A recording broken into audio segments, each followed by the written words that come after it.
4 ಲಕ್ಷಕ್ಕೂ ಹೆಚ್ಚು ಬಜೆಟ್ ಅನ್ನು ಈ ರಾಜ್ಯದ ಮುಖ್ಯಮಂತ್ರಿಗಳು ಬಜೆಟ್ ಅನ್ನು ಮಂಡಿಸಿದ್ದಾರೆ. ಈ ಬಜೆಟ್ ಅನ್ನು ಮಂಡಿಸಿದ ನಂತರ ಒಂದು ಕಡೆ ಎಲ್ಲೋ ಒಂದು ಕಡೆ ಅಂದ್ರೆ ಯಾವ ಸರ್ಕಾರಗಳು ಕೂಡ ಇಷ್ಟೊಂದು ದೊಡ್ಡ ಬಜೆಟ್ ಅನ್ನು ಮಂಡಿಸಕ್ ಆಗ್ಲಿಲ್ಲ. ಆದ್ರೆ ಈ ಸಾರಿ ಬಜೆಟ್ ಅನ್ನು 4 ಲಕ್ಷಕ್ಕೂ ಹೆಚ್ಚು ಏನು ಬಜೆಟ್ ಅನ್ನು ಮಂಡಿಸಿದಾರೋ ಆ ಬಜೆಟ್ ಅನ್ನು ಮಂಡಿಸಿದ ನಂತರ ಈ ಪ್ಲಾನ್ಡ್ ನಾನ್ ಪ್ಲಾನ್ಡ್ ಅನ್ನು ನೋಡಿದಂತ ಟೈಮಲ್ಲಿ ಅವರು ಮಾಡ್ಕೊಂಡಿರೋದ್ ಕೆಲವು ಅಂಶಗಳು ಅಂದ್ರೆಗಿನ ಕೆಲವೊಂದು ರಾಜಕೀಯ ಭವಿಷ್ಯದ ಸಲುವಾಗಿ, ರಾಜಕಾರಣದ ಸಲುವಾಗಿ, ಸ್ವಾರ್ಥ ಸಲುವಾಗಿ ಈ ದೇಶದಲ್ಲಿದ್ದಂತ, ಈ ರಾಜ್ಯದಲ್ಲಿದ್ದಂತ ಕರ್ನಾಟಕವನ್ನು ಎಲ್ಲೋ ಒಂದು ಕಡೆ ಮೂಲೆ ಗುಂಪು ಅನ್ನೋದಕ್ಕಿಂತ ಅಭಿವೃದ್ಧಿ ವಿಚಾರದಲ್ಲಿ ಎಲ್ಲಾ ಅಭಿವೃದ್ಧಿ ಕೆಲಸಗಳು ನಿಲ್ಲಿಸಿ ಇವತ್ತು ಒಂದು ಕಡೆ ಅವ್ರು ಏನ್ ಮಾಡಿದಾರ, ಇಷ್ಟೊಂದು ದೊಡ್ಡ ಬಜೆಟ್ ಅನ್ನು ಮಂಡಿಸಿದಾರ. ಈ ಬಜೆಟ್ ಅನ್ನು ಮಂಡಿಸಿದ ನಂತರ ಇವತ್ತು ಯಾವ ಇಲಾಖೆಗಳು ಎಷ್ಟೆಷ್ಟು ಕೊಟ್ಟಿದಾರನ್ನಂತ ನೋಡಿದಂತ ಟೈಮಲ್ಲಿ ಇವತ್ತು ಕೃಷಿಗೆ ತಗೊಳ್ರಿ, ನಂತರ ಶಿಕ್ಷಣಕ್ಕೆ ತಗೊಳ್ರಿ, ನಂತರ ಆರೋಗ್ಯಕ್ಕೆ ತಗೊಳ್ರಿ, ಇನ್ಫ್ರಾಸ್ಟ್ರಕ್ಚರ್ ಮೂಲಭೂತ ಸೌಕರ್ಯಗಳು ತಗೊಳ್ರಿ, ಎಲ್ಲ ವಿಚಾರದಲ್ಲಿ ಕೂಡ ಯಾವ್ದೊಂದು ಇಲಾಖೆಗಳಿಗೆ ಇವತ್ತು ಯಾವ್ದೋ ರೈತರಿಗೆ, ಬಡವರಿಗೆ ಅನುಕೂಲ ಆಗಂತ ಬಜೆಟ್ ಅನ್ನು ಈ ರಾಜ್ಯದ ಮುಖ್ಯಮಂತ್ರಿಗಳು ಇಷ್ಟೊಂದು ದೊಡ್ಡ ಬಜೆಟ್ ಅನ್ನು ಮಂಡಿಸಿದಂತ ಟೈಮಲ್ಲಿ ನಮ್ಮೆಲ್ಲರೂ ಕೂಡ ಬಹಳಷ್ಟು ದೊಡ್ಡ ನಿರೀಕ್ಷೆ ಇತ್ತು. ಎಲ್ಲ ಒಂದು ಕಡೆ ಇವತ್ತು ಈ ರಾಜ್ಯಕ್ಕೆ ಏನನ್ನು ಒಳ್ಳೇದಾಗುತ್ತೆ ಅನ್ನಂತದ್ದು ನಮ್ಮೆಲ್ಲರೂ ಕೂಡ ನಿರೀಕ್ಷೆ ಇತ್ತು. ಈ ನಿರೀಕ್ಷೆ ಇದ್ದಂತ ಟೈಮಲ್ಲಿ ಕೂಡ ಇವತ್ತು ಏನಾಗಿದೆ ನಿರೀಕ್ಷೆ ಅನ್ನಂತದಕ್ಕೆ ನೋಡಿದಂತ ಟೈಮಲ್ಲಿ ಅವ್ರು ಒಂದು ಕಡೆ ನಾನು ಅವ್ರ ಸ್ವಾರ್ಥ ಅನ್ನೋದಕ್ಕಿಂತ ಅವ್ರ ಕಮಿಟ್ಮೆಂಟ್ ಅಂತ ಹೇಳಿ ತಿಳ್ಕೊಂಡಿದೀನಿ. ಎಲ್ಲೋ ಒಂದು ಕಡೆ 51,000 ಕೋಟಿ ರೂಪಾಯಿ ಹತ್ತತ್ರ ಗ್ಯಾರಂಟಿಗಳಿಗೆ ಕೊಟ್ಟಿರ್ಬೋದು. ಆದ್ರೆ ಗ್ಯಾರಂಟಿಗಳು ಕೊಟ್ಟ ನಂತರ ಕೂಡ ಇವತ್ತು ಉದಾಹರಣೆಯಾಗಿ ಹೇಳ್ಬೇಕಾದ್ರೆ ಇವತ್ತು ಶಕ್ತಿ ಯೋಜನೆ ಅಂತೀರ ಏನಂತೀರ, ಬಸ್ಸುಗಳಲ್ಲಿ ಹೆಣ್ಮಕ್ಳು ಅಡ್ಡಾಡೋದು, ಆ ಶಕ್ತಿ ಯೋಜನೆಗೆ ಇವತ್ತು 4 ನಿಗಮಗಳು ಏನಿದಾವೋ, ನಾನು ಯಾಕಂದ್ರೆ ಆ ಇಲಾಖೆಯಲ್ಲಿ ಮಂತ್ರಿ ಆಗಿ ಕೆಲಸ ಮಾಡಿದಕ್ಕೋಸ್ಕರವಾಗಿ ಇವತ್ತು 4 ನಿಗಮಗಳಿಗೆ ಏನಿದೆ, ಆ 4 ನಿಗಮಗಳಿಗೆ ಯಾವ್ದೊಂದು ಸರ್ಕಾರಗಳು ಹಣಕಾಸಿನ ವ್ಯವಸ್ಥೆ ಮಾಡಿಕೊಡಲ್ಲ. ಆ ನಿಗಮಗಳು ಏನ್ ಮಾಡ್ಬೇಕಂದ್ರೆ ಅಲ್ಲಿದ್ದಂತ ಪ್ರಯಾಣಿಕರನ್ನ, ಅದು ಉಚಿತವಾಗಿ ಆಗಿರ್ಬೋದು, ಇಲ್ಲಿದ್ರೆ ರೊಕ್ಕ ಕೊಟ್ಟು ಆಗಿರ್ಬೋದು, ಪ್ರಯಾಣಿಕರನ್ನ ಆ ನಿಗಮದಲ್ಲೇ ಲಾಭದಾಯಕವಾದಂತ ವ್ಯವಸ್ಥೆ ಮಾಡ್ಕೋಬೇಕು. ಲಾಭದಾಯಕವಾದ ವ್ಯವಸ್ಥೆ ಮಾಡ್ಕೊಂಡ ನಂತರ ಆ ನಿಗಮದಲ್ಲೇ ಕೆಲವೊಂದು ಸ್ಯಾಲರೀಸ್ ಕೊಡಬೇಕಾಗುತ್ತೆ, PF ಗಳು ಕೊಡಬೇಕಾಗುತ್ತೆ, ಇನ್ಶೂರೆನ್ಸ್ ಗಳು ಕೊಡಬೇಕಾಗುತ್ತೆ, ಎಲ್ಲಾನು ಕೂಡ ನಿಗಮದ ಮೂಲಕನೇ ಮಾಡ್ಕೊಡ್ಬೇಕು. ನನಗೆ ಭಗವಂತ ಒಂದು ಅವಕಾಶವನ್ನು ಕೊಟ್ಟಿದ್ರು. ಅವಕಾಶವನ್ನು ಕೊಟ್ಟಂತ ಟೈಮಲ್ಲಿ ನಾನು ಅವತ್ತು ಆರೋಗ್ಯ ಮಂತ್ರಿ ಆಗಿ, ಸಾರಿಗೆ ಮಂತ್ರಿಗಳಾಗಿ, ಅವತ್ತು ಕೋವಿಡ್ ಬಂದಂತ ಟೈಮಲ್ಲಿ ನನಗೊಂದು ಅವಕಾಶ ಅಂದ್ರೆ ನಾನು ಆರೋಗ್ಯ ಮಂತ್ರಿ ಆದಂತ ಟೈಮಲ್ಲಿ ಅವತ್ತಿನ ಸಂದರ್ಭದಲ್ಲಿ ಎಲ್ಲೋ ಒಂದು ಕಡೆ ಸೆಕೆಂಡ್ ಫೇಸ್ ಬಂದಂತ ಟೈಮಲ್ಲಿ ನಾನು ಆರೋಗ್ಯ ಮಂತ್ರಿ ಅಲ್ಲ, ಫಸ್ಟ್ ಫೇಸ್ ಬಂದಂತ ಟೈಮಲ್ಲಿ ಆರೋಗ್ಯ ಮಂತ್ರಿ ಆಗಿದ್ದೆ. ಸೆಕೆಂಡ್ ಫೇಸ್ ಬಂದಂತ ಟೈಮಲ್ಲಿ ಅವತ್ತು ಒಂದು ಸಾರಿಗೆ ಇಲಾಖೆಯಲ್ಲಿ ನಿಗಮಗಳಿಗೆ ಅನುಕೂಲ ಆಗ್ಬೇಕು ಅನ್ನಂತ ಕಾರಣದಿಂದ ಅವತ್ತು ಒಂದು ಅವಕಾಶವನ್ನು ಮಾಡಿಕೊಟ್ಟಿದ್ದೆ. ಆ ನಿಗಮಗಳಲ್ಲಿ ಇದ್ದಂತ ಎಲ್ಲ ಸಿಬ್ಬಂದಿಗಳಿಗೆ ಅಲ್ಲಿ ವೇತನ ಆಗಿರ್ಬೋದು, ನಂತರ PF ಗಳು, ಬೇರೆ ಬೇರೆ ಅವ್ರಿಗೆ ಗ್ರಾಜುಯೇಟ್ಸ್ ಏನಿದೆ ಅವು ಆಗಿರ್ಬೋದು, ಬೇರೆ ಬೇರೆ ಎಲ್ಲ ಸೌಲಭ್ಯಗಳನ್ನು ಕೊಡಿಸುವಂತ ಕೆಲಸ ಅವತ್ತು ಮಾಡಿದ್ದೆ. ನಂತರ ಕೋವಿಡ್ ನಂತರ ಇವತ್ತು ಎಲ್ಲೋ ಒಂದು ಕಡೆ ಶಕ್ತಿ ಯೋಜನೆ ಅಂತೇಳಿ ನಡೆಸ್ಕೊಂತ ಇದಾರ. ಅದ್ರ ನಿಗಮಗಳೆಲ್ಲ, ಬಸ್ಸುಗಳೆಲ್ಲ ಕೂಡ ಇವತ್ತು ಫ್ರೀ ಕಡೆ ಬಳಕೆ ಆಗ್ತಾ ಇದ್ರು ಕೂಡ ಇವತ್ತು ಸರ್ಕಾರ ಅನ್ನಂಥದ್ದು ಅವ್ರಿಗೆ ಸಂಬಳ ಜಾಸ್ತಿ ಮಾಡೋದು ಬೇರೆ ಕಡೆ ಇರ್ಲಿ, ಅವ್ರಿಗೆ ಹತ್ತತ್ರ PF ಕಟ್ಟಕ್ ಆಗ್ತಾ ಇಲ್ಲ ರೊಕ್ಕ. ಸುಮಾರಾಗಿ 900 ಕೋಟಿ ಇವತ್ತು ಕೂಡ PF ಕಟ್ಟಬೇಕು. ಈ ಸರ್ಕಾರ ಅನ್ನಂಥದ್ದು 900 ಕೋಟಿ ಈ PF ಕಟ್ಟಂತ ವಿಚಾರದಲ್ಲಿ ನಿಲ್ಲಿಸ್ಬಿಟ್ಟಿದಾರ ಅಂದ್ರೆಗಿನ ಇವತ್ತು ಎಲ್ಲ ನಿಗಮಗಳಲ್ಲಿದ್ದಂತ ವ್ಯವಸ್ಥಿತ ಪರಿಸ್ಥಿತಿ ಕೂಡ ಯೋಚನೆಯನ್ನು ಮಾಡಬೇಕಾಗುತ್ತೆ. ಕೇವಲ ಸಾರಿಗೆ ಇಲಾಖೆ ಮಾತ್ರ ಎಲ್ಲ 4 ನಿಗಮಗಳಲ್ಲಿ ಏನು ಈ ಸಿಬ್ಬಂದಿಗೆ PF ಕಟ್ಟಬೇಕಾಗಿತ್ತು, ಈ 4 ನಿಗಮಗಳಲ್ಲಿ ಸುಮಾರು 900 ಕೋಟಿ ರೂಪಾಯಿ ಹಣದನ್ನ PF ಕಟ್ಟೋದು ಕೂಡ ನಿಲ್ಲಿಸ್ಬಿಟ್ಕೊಂಡ್ಬಿಟ್ಟಿದೆ. ಆ ಪರಿಸ್ಥಿತಿ ಬಂದಿದೆ. ಈ 4 ನಿಗಮಗಳಲ್ಲಿ ಅಂದ್ರೆ ಎಷ್ಟು ಕಷ್ಟಗಳಿದಾವೆ ಅಂದ್ರೆ ನಿಗಮಗಳು ನಡೆಸೋದೇ ಕಷ್ಟ. ಅಲ್ಲಿ ಹೊಸ ಬಸ್ಸಿನ ವ್ಯವಸ್ಥೆಗಳಿಲ್ಲ, ಹೊಸ ಬಸ್ಸುಗಳು ಖರೀದಿ ಮಾಡಬೇಕು, ಅಲ್ಲಿ ಡೀಸೆಲ್ ಬಿಲ್ ಕಟ್ಟಕ್ ಆಗ್ತಾ ಇಲ್ಲ. ಇವತ್ತು ಕೂಡ ಡೀಸೆಲ್ ಬಿಲ್ ಕಟ್ಟಕ್ ಆಗ್ತಾ ಇಲ್ಲ, ಬಹಳಷ್ಟು ಅಲ್ಲಿ ತೊಂದರೆಗಳು ಈಡಾಗ್ತಾ ಇದಾವ. ನಂತರ ಅಲ್ಲಿದ್ದಂತ ಬಸ್ಸುಗಳಿನ ವ್ಯವಸ್ಥೆ ಅಂದ್ರೆ ಎಲ್ಲ ಕೂಡ ಹಳೆ ಬಸ್ಸುಗಳು, ಹಳೆ ಟೈರ್ಗಳು ಆದಂತ ಬಸ್ಗಳು, ಪ್ರಯಾಣಿಕರು ವಾಸ ಅಂದ್ರೆ ಅವ್ರಿಗೆ ಪ್ರಯಾಣ ಮಾಡಕ್ಕೆ ಯೋಗ್ಯತೆ ಇಲ್ಲಾರ್ದಂತ ಬಸ್ಸುಗಳು ಇವತ್ತು ನಡೀತಾ ಇದಾವ. ಸ್ಕ್ರಾಪ್ ಗಾಡಿಗಳು ಇವತ್ತು ಬೇರೆ ಎಲ್ಲೋ ಹೋಗದ ಕಡೆ ಬಳಕೆ ಮಾಡಿದಂತ ಬಸ್ಗಳು ನಮ್ಮ ಉತ್ತರ ಕರ್ನಾಟಕ ಬರ್ತಾ ಇದಾವಲ್ಲಿ ಆಗ್ಲಿ, ಅವ್ರು ಬೇಡ ಅನ್ನಂತ ಬಸ್ಗಳು ಇವತ್ತು ಈ ವ್ಯವಸ್ಥೆನ ಸುಧಾರಣೆ ಮಾಡ್ಕೋಬೇಕು ಆಗಿತ್ತು. ಯಾಕಂದ್ರೆ ಅವ್ರು ಎಲ್ಲೊಂದ್ ಕಡೆ ಯೋಜನೆ ಇದ್ದಂತ ಟೈಮ್ಲಿ ಇವೆಲ್ಲ ಕೂಡ ಸರಿ ಮಾಡ್ಬೇಕಾಯ್ತು. ಇವತ್ತು ಸರಿ ಮಾಡ್ಲಿಕ್ಕೆ ಆಗ್ಲಿಲ್ಲ. ಎಲ್ಲೋ ಒಂದು ಕಡೆ ನಾನು ಇವತ್ತು ನಿನ್ನೆ ಐ ಡೋಂಟ್ ನೋ, ನಾನು ಮರ್ತೋಗಿದ್ದೀನಿ, ಎಲ್ಲೋ ಒಂದ್ ಕಡೆ ಬಸ್ಸದಲ್ಲೇ ಒಬ್ಬ ಡ್ರೈವರ್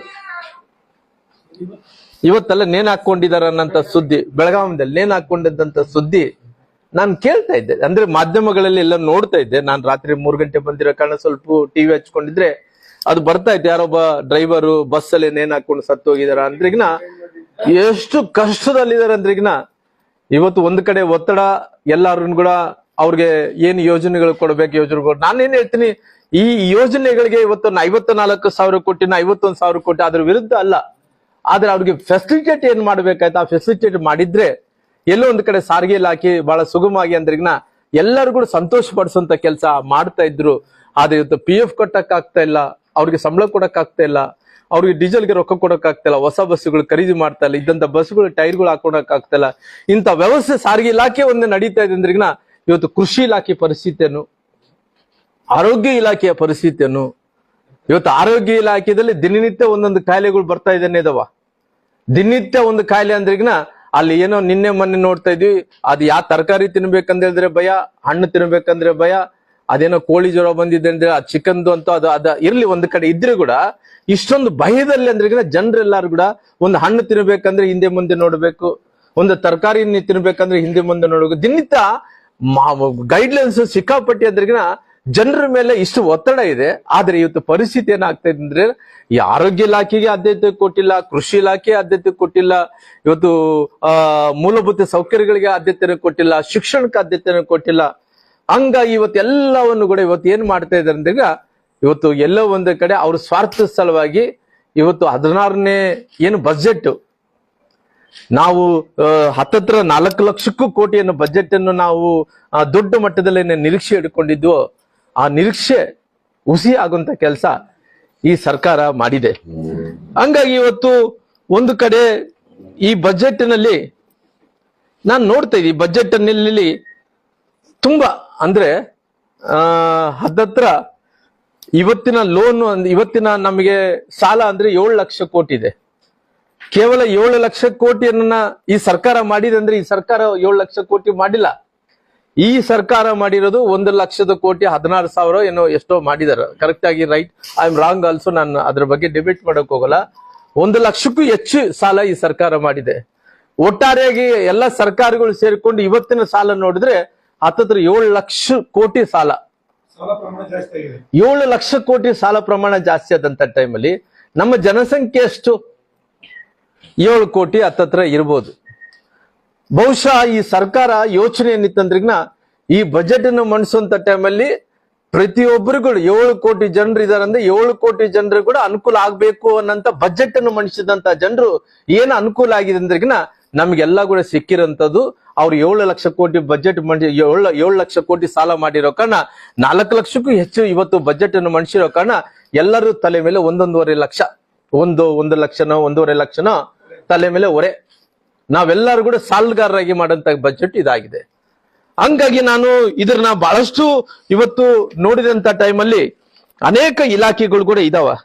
ನಾನು ಮೊನ್ನೆ ಹೇಳ್ತಾ ಇದ್ದೆ, ಎಂತ ಪರಿಸ್ಥಿತಿಯಲ್ಲಿ ಕೂಡ ದಯವಿಟ್ಟು ಅವ್ರ ಅಮಾಯಕರಿದಾರ. ಯಾರು ಇವತ್ತು ರೈತರು ಅಮಾಯಕರು, ನಂತರ ಇವತ್ತು ಈ ರಾಜ್ಯದಲ್ಲಿದ್ದಂತ ಮಹಿಳೆಯರು ಅಮಾಯಕರು, ಸಾಕಷ್ಟು ಮಂದಿ ಬಡವರು ಅಮಾಯಕರು. ಆ ಅಮಾಯಕರಲ್ಲಿ ಇನ್ನ ಅಮಾಯಕರು ಯಾರಂದ್ರೆ SC/ST ಜನಾಂಗದವರು ಅಮಾಯಕರು ಬಹಳ. ಈ SC/ST ಜನಾಂಗಕ್ಕೆ ಬಹುದೊಡ್ಡ ಅನ್ಯಾಯ. ನಾನು ಇಡೀ ರಾಜ್ಯದಲ್ಲಿ ಇದರ ಬಗ್ಗೆ ಬಹಳಷ್ಟು ಡಿಬೇಟ್ ಮಾಡ್ಕೊಂತ ಬಂದೆ. ಡಿಬೇಟ್ ಮಾಡ್ಕೊಂತ ಬಂದಂತ ಟೈಮಲ್ಲಿ ಅವ್ರು 23ನೇ ಇಸ್ವಿ, 24ನೇ ಇಸ್ವಿ, 24, 25ನೇ ಇಸ್ವಿ ತಗೊಳ್ರಿ, ಅವರು ಏನು ಇವತ್ತು ಹತ್ತತ್ರ 25,000 ಕೋಟಿ ಬಳಕೆ ಮಾಡ್ಕೊಂಡಾರ. ಈ 25,000 ಕೋಟಿ ಬಳಕೆ ಮಾಡ್ಕೊಂಡಂತ ಟೈಮಲ್ಲಿ ಕೂಡ ಬಹಳಷ್ಟು ನಾನು ಡಿಬೇಟ್ ಮಾಡಿದೆ. ಎಂತ ಪರಿಸ್ಥಿತಿಯಲ್ಲಿ ಕೂಡ ನಿಮ್ಮ ಕಾನೂನದಲ್ಲಿ ಅವಕಾಶ ಇಲ್ಲ. ಈ 70 ಕಾಲಂದಲ್ಲಿ ತಾವು ನೋಡಿದಂತ ಟೈಮಲ್ಲಿ ಎಲ್ಲಿ ಕೂಡ ಅವಕಾಶ ಇಲ್ಲ. SC/ST ಜನಾಂಗದವ್ರು ಹಣ ಬಳಕೆ ಮಾಡೋಕೆ ನಿಮ್ಗೆ ಅವಕಾಶನೇ ಇಲ್ಲ ಅಂತೇಳಿ ಬಹುಶಃ ಸಿದ್ದರಾಮಯ್ಯರು ಕೂಡ, ನಾನು ಸಮಾಜ ಕಲ್ಯಾಣ ಮಂತ್ರಿಗಳಿದ್ದಂತ ಟೈಮಲ್ಲಿ, ಪರಿಶಿಷ್ಟ ವರ್ಗಗಳ ಮಂತ್ರಿ ಇದ್ದಂತ ಟೈಮಲ್ಲಿ, ಅನೇಕ ಮಂದಿ ಆ ಸಂಬಂಧಪಟ್ಟಿದ ಮಂತ್ರಿ ಆದಂತ ಟೈಮಲ್ಲಿ ಕೂಡ ಅವ್ರು ಕೂಡ ಡಿಬೇಟ್ ಮಾಡಿ 70 ಕಾಲಂದಲ್ಲಿ ಕೂಡ ಕಾನೂನದಲ್ಲಿ ಎಲ್ಲಾ ರೀತಿಯಲ್ಲಿ ಅವಕಾಶ ಇಲ್ಲ ಅಂತೇಳಿ ಅವರು ಅವತ್ತು ಬಹಳ ಸ್ಪಷ್ಟವಾಗಿ ಸದನದಲ್ಲಿ ನಾವು ಅವರು ಎಲ್ಲರೂ ಕೂಡ ಚರ್ಚೆ ಮಾಡಿದ್ವಿ. ಇವತ್ತು ಚರ್ಚೆ ಆದ ನಂತರ 70 ಕಾಲಂ ತೆಗೆದು ಬಿಟ್ಟಾರ. 70 ಕಾಲಂ ತೆಗೆದು 70 ಕಾಲಂ ಜೊತೆ 7C ಅನ್ನ ಇಟ್ಟು 7C ಇಟ್ಟಿದಾರ. ಈ 7C ಅಲ್ಲಿ ಕೂಡ ಅವಕಾಶಗಳು ಸಿಕ್ಕಾಪಟ್ಟಿ ಮಾಡ್ಕೊಂಡಾರ. ಈ ಸಿಕ್ಕಾಪಟ್ಟಿ ಮಾಡಿಕೊಂಡು ಕೂಡ ಈ 7C ಏನಿದೆನೋ, ಪರಿಶಿಷ್ಟ ಜಾತಿ ಪರಿಶಿಷ್ಟ ಪಂಗಡಗಳೇನು ಮೀಸಲಿಟ್ಟಿರುವಂತಹ ಹಣ ಏನಿದೆನೋ ಅದನ್ನ ಬಳಕೆ ಮಾಡಬಾರ್ದು ಅಂದ್ರೆ ಬಹಳ ಕ್ಲಾರಿಟಿ ಆಗಿ ಕೊಡ್ತಾ ಇದೆ. ಅದ್ರ 7D ತೆಗೆದಾರ. 7C ಕೂಡ ತೆಗಿಬೇಕಂದೇಳಿ ಆಲ್ರೆಡಿ ಒತ್ತಾಯ ಆಗಿತ್ತು, ತೆಗಿಬೇಕಂತ ತೀರ್ಮಾನ ಆಗಿತ್ತು. ಆ 7C ಹಿಡ್ಕೊಂಡು ಇವತ್ತು ಎಲ್ಲ ಪರಿಶಿಷ್ಟ ಜಾತಿ ಪರಿಶಿಷ್ಟ ಪಂಗಡಗಳ ಹಣ ಏನಿವತ್ತು 24%, 24.9 ಏನು ಶೇಕಡ ಹಣದಾನವನ್ನು ಬರಬೇಕಾಗಿತ್ತು, ಇದರಲ್ಲಿ 25,000 ಕೋಟಿ ರೂಪಾಯಿ 24ನೇ ಇಸ್ವಿ ತನಕ ಬಳಕೆ ಮಾಡಿಕೊಂಡ್ರು. ಈ ಬಜೆಟ್ ಅಲ್ಲಿ ಕೂಡ ಸುಮಾರು 15,000 ಕೋಟಿ. ಈ 15,000 ಕೋಟಿಯನ್ನು ಬಳಕೆ ಮಾಡಿದರು. ಕಾನೂನಲ್ಲಿ ಅವಕಾಶ ಇಲ್ಲ. ಎಲ್ಲಿ ಕಾನೂನಲ್ಲಿ ಅವಕಾಶ ಇದೆ ಅಂತೇಳಿ ನನಗೆ ತಿಳಿಸ್ರಿ. ಯಾರೋ ಮಂತ್ರಿಗಳು ಹೇಳ್ತಾ ಇದ್ರು, ಕೊಪ್ಪಳದಿಂದ ಹೇಳ್ತಾ ಇದ್ರು, ಇಲ್ಲ ಈ ಗ್ಯಾರಂಟಿಗಳಿಗೆ ನಾವು ಈ ಹಣವನ್ನು ಬಳಕೆ ಮಾಡ್ಕೊಂಡ್ರೆ ತಪ್ಪು ಅನ್ನಂತ ಇದು ಏನು ನಾವು ರೈಟು ಏನ್ ತಪ್ಪಿದೆ ಅನ್ನಂತ ಕೇಳ್ತಾ ಇದ್ದೆ. ಎಲ್ಲಿ ಅವಕಾಶ ಇದೆ ಸ್ವಾಮಿ? ಎಲ್ಲಿ ಅವಕಾಶ ಇದೆ ನಿಮಗೆ? ಇವತ್ತು ಪರಿಸ್ಥಿತಿ, ಈ ಪರಿಶಿಷ್ಟ ಜಾತಿ ಪರಿಶಿಷ್ಟ ಪಂಗಡಗಳ ಅಮೌಂಟ್ ನೀವು 15,000 ಕೋಟಿಯನ್ನು ಬಳಕೆ ಮಾಡ್ಕೊಂತ ಇದ್ರು. ಎಲ್ಲಿ ಕಾನೂನಲ್ಲಿ ಅವಕಾಶನೇ ಇಲ್ಲ. ಬೇಕಾದ್ರೆ ನೋಡ್ಸಿರಿ ಕಾನೂನಲ್ಲಿ ಎಲ್ಲಿ ಅವಕಾಶ ಇದೆ ಅಂತ ಹೇಳಿ ನಮಗೆ. ಇವಷ್ಟು ದೊಡ್ಡ ಮೊತ್ತದ ಅಮೌಂಟ್ ಅನ್ನು ಯಾರು ಸೊತ್ತಂದೇಳಿ ಇವತ್ತು ನೀವು ಅಮೌಂಟ್ ಅನ್ನು ಬಳಕೆ ಮಾಡ್ಕೊಂತ ಇದ್ರಿ. ಇವತ್ತು ಯಾರಿಗೆ ಈ ರಾಜ್ಯದಲ್ಲಿದ್ದಂತ ಪರಿಶಿಷ್ಟ ಜಾತಿ ಪರಿಶಿಷ್ಟ ಪಂಗಡಗಳ ಜನರು ಅವರು ಶಿಕ್ಷಣದಲ್ಲಿ ಓದ್ತಾರೆ ಅಂತ ಮಕ್ಕಳಿಗೆ ಸ್ಕಾಲರ್ಶಿಪ್ ಇಲ್ಲ, ಉನ್ನತ ಶಿಕ್ಷಣಕ್ಕೆ ಹೋಗ್ಬೇಕಂದ್ರೆ ಅವರಿಗೆ ಉನ್ನತ ಪ್ರೋತ್ಸಾಹನ ಇಲ್ಲ. ಯಾರನ್ನ ಬಡವರು ಗಂಗಾ ಕಲ್ಯಾಣ ಯೋಜನೆ ಅವ್ರಿಗೆ ಹಾಸ್ಟೆಲ್ ವ್ಯವಸ್ಥೆ ಮಾಡಬೇಕು, ಸ್ಕಾಲರ್ಶಿಪ್ಗಳು ಕೊಡಬೇಕು, ನಂತರ ಭೂ ಒಡೆತನದಲ್ಲಿ ಯೋಜನೆದಲ್ಲಿ ರೊಕ್ಕ ಕೊಡಬೇಕು. ಯಾವುದೇ ರೀತಿಯಲ್ಲಿ ಯಾವುದೂ ಇಲ್ಲ. ಇವತ್ತೆಲ್ಲ ಕೂಡ ಇವತ್ತು ನೀವು ಬಳಕೆ ಮಾಡ್ತಾ ಇದ್ರು ಕಾನೂನನ್ನು ಮೀರಿ, ಕಾನೂನನ್ನು ಉಲ್ಲಂಘನೆ ಮಾಡಿ ಇವತ್ತು ನೀವು ಹಣವನ್ನು ಬಳಕೆ ಮಾಡ್ಕೊಂಡಂತ ಕೆಲಸ ಮಾಡ್ತಾ ಇದ್ರಿ. ಇಷ್ಟೊಂದು ದೊಡ್ಡ ಅನ್ಯಾಯ ಆಗ್ತಾ ಇದ್ರು ಕೂಡ ನಾವು ಕೂಡಿ ಇವತ್ತು ಈ ಬಜೆಟ್ ಅನ್ನು ಒಪ್ಕೊಂಡಂತ ಪರಿಸ್ಥಿತಿ ನಮ್ಗೆ ಆಗುತ್ತೇನು? ಯಾವತ್ತು ಕೂಡ ಈ ಬಜೆಟ್ ಅನ್ನು ಒಪ್ಕೊಳಕ್ ಆಗಲ್ಲ. ನೀವು ಯಾವತ್ತಿದ್ರೆ ಕೂಡ ನಾನು ಬಹಳ ಸ್ಪಷ್ಟವಾಗಿ ಹೇಳಿದ್ದೆ, ನೋಡ್ರಿ, ನೀವು ಯಾವುದನ್ನ ವಿಚಾರಗಳಲ್ಲಿ ಗ್ಯಾರಂಟಿಗಳು ಕೊಟ್ಟಂತ ಟೈಮಲ್ಲಿ ನೀವು ಏನು ಜನರಲ್ ಕ್ಯಾಟಗರಿಗಳಿಗೆ ಏನು ಗ್ಯಾರಂಟಿ ಫಂಡ್ಸ್ ಏನಿದೆ ಬಜೆಟ್ ಅಲ್ಲಿ ಇಟ್ಟಿದ್ರು, ಅದೇ ರೀತಿಯಲ್ಲಿ SC/ST ಜನಾಂಗದವರು ಕೂಡ ಬಜೆಟ್ ಅಲ್ಲಿ ನೀವು ಮೀಸಲಿಡ್ರಿ. ನೀವು ಮೀಸಲಿಡಕ್ ರೆಡಿ ಇಲ್ಲ. ಈ ಹಣ ತಗೊಂಡು ಈ ಹಣದ ಜನರಿಗೆ ಇವತ್ತು ಗ್ಯಾರಂಟಿಗಳು ಕೊಡ್ತೀರಿ. ಇದು ಸಂಬಂಧ ಏನು ಟ್ಯಾಗೆ ಆಗಲ್ಲ. ಆ ಉದ್ದೇಶ ಪರ್ಸೆಂಟೇಜ್ ಏನಿದ್ರು ಎಲ್ಲಾ ಇಲಾಖೆಯಲ್ಲಿ 24.9% ಶೇಕಡ ನಮ್ಗೆ ರೊಕ್ಕ ಬರಬೇಕಾಯ್ತು. ಅದರಿಂದ ಏನೇನ್ ಡೆವಲಪ್ಮೆಂಟ್ಸ್ ಪ್ಲಾನ್ಡ್ ನಾನ್ ಪ್ಲಾನ್ಡ್ ವರ್ಕ್ಸ್ ಏನಿದಾವೋ, ನಮ್ಗೆ ಏನು ಮಕ್ಕಳಿಗೆ ಶಿಕ್ಷಣ ಕೊಡ್ಬೇಕಾಯ್ತು, ಎಲ್ಲಾ ಮಹಿಳೆಯರಿಗೆ ಏನು ಅವಕಾಶಗಳು ಮಾಡಿಕೊಡ್ಬೇಕದೋ ಅದು ಡಿಫ್ರೆಂಟ್ ಇಶ್ಯೂ. ಇದು ಗ್ಯಾರಂಟಿಗಳು ಡಿಫ್ರೆಂಟ್ ಇಶ್ಯೂ. ಕಾನೂನಲ್ಲಿ ಅವಕಾಶ ಇಲ್ಲಾರ್ದಂತ ಟೈಮಲ್ಲಿ ಕೂಡ ನೀವು ಜನರಲ್ ಅವರಿಗೆ ಬೇಕಾದ್ರೆ ಎಲ್ಲಾ ಹಣವನ್ನು ತೆಗೆದಿಡ್ತೀರಿ, ಬೇರೆಯವ್ರಿಗೆ ನೀವು ತೆಗೆದಿರ್ಲಾರ್ದಂತೆ ಈ ಹಣ ತಗೊಂಡು ಈ ಹಣ ತಗೊಂತಿದ್ರೆ ಒಂದ್ ಕೈಲಿ ಕೊಡೋದು ಒಂದ್ ಕೈಲಿ ತಗೊಳೋದು, ಇದು ಎಷ್ಟು ಮಟ್ಟಿಗೆ ನ್ಯಾಯ ಅನ್ನಂತದ್ದು ನಾನು ಕೇಳಬೇಕಾಗುತ್ತೆ. ಇವತ್ತು ಹೇಳ್ತಾ ಇದ್ರೆ ಮಂತ್ರಿಗಳೆಲ್ಲ ಒಂದ್ ಕಡೆ ಕಾನೂನಲ್ಲಿ ಅವಕಾಶ ಇದೆ. ನಾನು ಈ ರಾಜ್ಯದ ಮುಖ್ಯಮಂತ್ರಿಗಳಿಗೆ ನಾನು ವಿನಂತಿ ಮಾಡ್ಕೊಂತೀನಿ. ಯಾಕಂದ್ರೆ ನಾವೆಲ್ಲರೂ ಕೂಡ ಹಿಂದುಳಿದಂತ ಸಮುದಾಯಗಳಿಂದ ಇವತ್ತು ರಾಜಕಾರಣಿಗಳಾಗಿ ಇವತ್ತು ಒಂದು ಸ್ಥಾನಕ್ಕೆ ಬಂದಂತವ್ರು, ರಾಜಕಾರಣದಲ್ಲಿ ಸೋಲು ಗೆಲುವು ಬೇರೆ ಇರ್ತದೆ, ಆದ್ರೆ ಒಂದು ಸ್ಥಾನಕ್ಕೆ ಬಂದಂತವ್ರು ನಾವು ಇವತ್ತು ಎಲ್ಲಿ ಅವಕಾಶ ಇದೆ ನೋಡ್ರಿ. ನಿಮ್ಮ ಮಂತ್ರಿಗಳು ಹೇಳ್ತಾ ಇದ್ರೆ ಅವಕಾಶ ಇದೆ ಅಂದ್ರೆ ಎಲ್ಲಿದೆ ಅವಕಾಶ? ನಿನಗೆ ಅವಕಾಶ ಎಲ್ಲನಿದೆ. ಈ ಹಣವನ್ನು ಬೇರೆ ಕಡೆ ಡೈವರ್ಟ್ ಮಾಡಕ್ಕೆ ಒಂದು ಅವಕಾಶ ಇದೆ ಅಂದ್ರೆ ಕಾನೂನು ನೋಡಿಸ್ರಿ. ಹಂಗಾಗಿ ನಾನು ಸರ್ಕಾರಕ್ಕೆ ಒತ್ತಾಯ ಮಾಡ್ತೀನಿ, ಈ 7C ಏನಿದೆನೋ ಇದು